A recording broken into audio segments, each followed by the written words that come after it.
Ok, ngày nay miền robot pizzaสำหรับโกนๆបាទគឺបោះទឹកដបញ៉ាំ pizza សាមគ្គីបាទឥឡូវយើងដាក់នេះសិនយើងដាក់ទឹកជ្រលក់សិនដាក់ទឹកជ្រលក់សិនបន្ទាប់មកចាំយើងបោះឥឡូវយើងដាក់ទឹកជ្រលក់សិនដាក់ទាំងអស់មកដាក់ទាំងអស់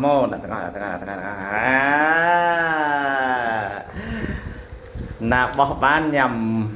បាទណាបោះបានញ៉ាំបាទបងប្អូនណាបោះបានញ៉ាំណាអូខេណាបោះបានញ៉ាំអូខេអើយមួយ10000នេះមួយប៉ុន្មានណាអត់ដឹងទេម៉ាក់ទិញឲ្យអូខេឥឡូវកម្មវិធីថ្ងៃនេះគឺពិសេសណាបងប្អូនបាទឥ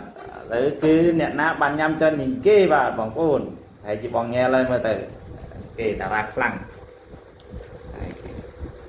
Hello កូនអ្នកណាមកញ៉ែឡញ៉ែថ្ងៃនេះពិសេសផងធ្វើមុខមកចោះបាទថ្ងៃនេះគឺយើងមានភីហ្សាបាទឥឡូវចាប់ដើម1 2 3nghe là ba mun nhâm mun kì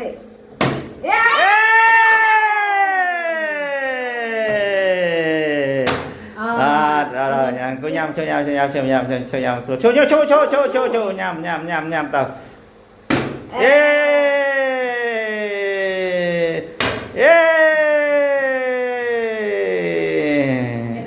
dạ bao nhiêu rồi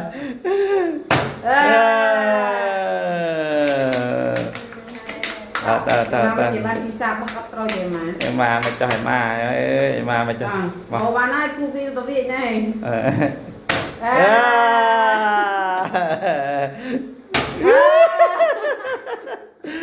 thương này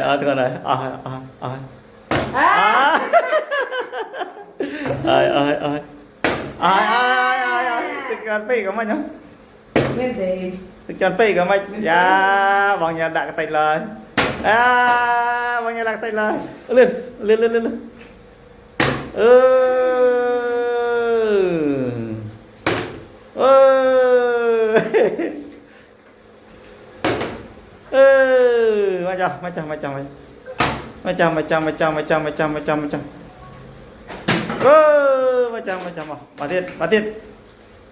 bà thiết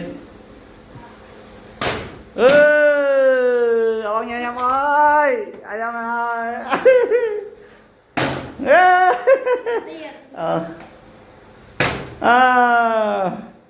tức chân phải đăng dạ bạn bằng nghe thằng rồi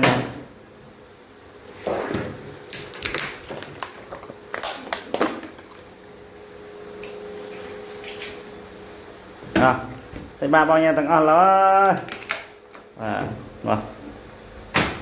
dạ đi search mà bao nhiêu rồi đó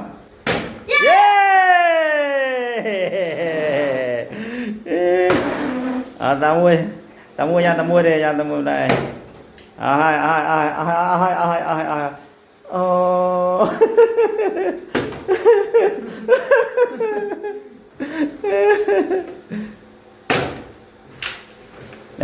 giặt uống lên bao nhiêu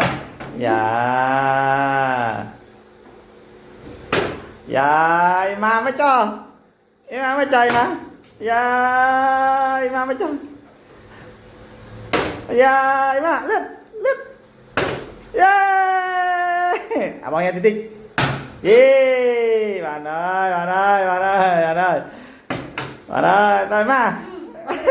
bao nhiêu dạ nhau thân chơi ca mà cái này to 60 tiết to mà tít đặt cái này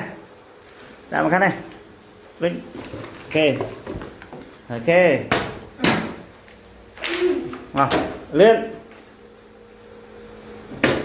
Wow. Mà lên, tiếp tiếp. Wow.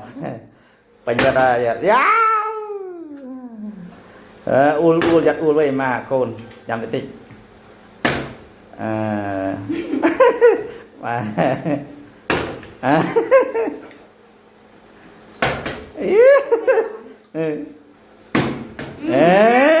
Gà quá à.